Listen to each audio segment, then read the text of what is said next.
ફોરેસ્ટની final answer key બાબતે આવી ગયા છે ખૂબ મોટા સમાચાર અને મિત્રો ફોરેસ્ટની ફાઇનલ આન્સર કી ટૂંક જ સમયમાં જાહેર થવાની સંભાવના રહેલી છે અને મિત્રો જે બ્રેકિંગ ન્યૂઝ આવી ગયા છે તેના વિશે આપણે મહત્ત્વની વિડીયોમાં વાત કરીશું. તો મિત્રો બન્યા રહેજો વિડીયોના અંત સુધી. તો ચાલો આપણે વાર ન લગાડતા વિડીયોની શરૂઆત કરીએ. તો મિત્રો તારીખ મિલ રહી है फाइनल आंसर की नहीं. तो મિત્રો વાત કરીએ તો જે દીપક રાજાણી સર છે તેમણે ટ્વીટ દ્વારા જણાવ્યું છે કે બીટગાર્ડની ફાઇનલ આન્સર કી જાહેર થવામાં થશે વિલંબ.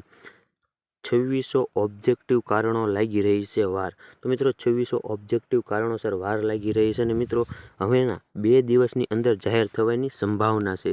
તો મિત્રો આ સંભાવના બહુ અઘરું હોય છે. તો મિત્રો 2 દિવસ પણ થાય, 4 દિવસ પણ થાય. તો મિત્રો આપણે 2 દિવસની વાટ જોઈએ અને 2 દિવસ પછી જો આન્સર કી નથી આવતી તો આપણે સરકારને એક મહત્ત્વની ટ્વીટ અભિયાન પણ ચલાવશું.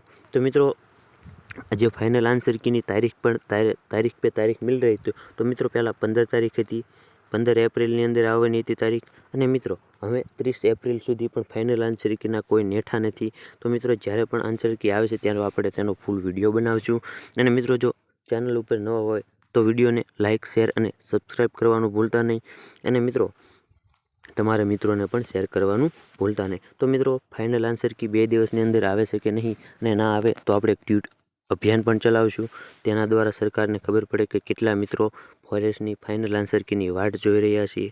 તો ચાલો મિત્રો તમે કોમેન્ટ કરજો કે તમારે કેટલા માર્ક થાય છે અને તમારે નોર્મલાઇઝેશન થશે તો કેટલા માર્ક વધશે. અને મિત્રો ફાઇનલ આન્સર કી આવે ત્યારે તમારા માર્ક નીચે કોમેન્ટમાં જણાવવાનું ભૂલતા નહીં.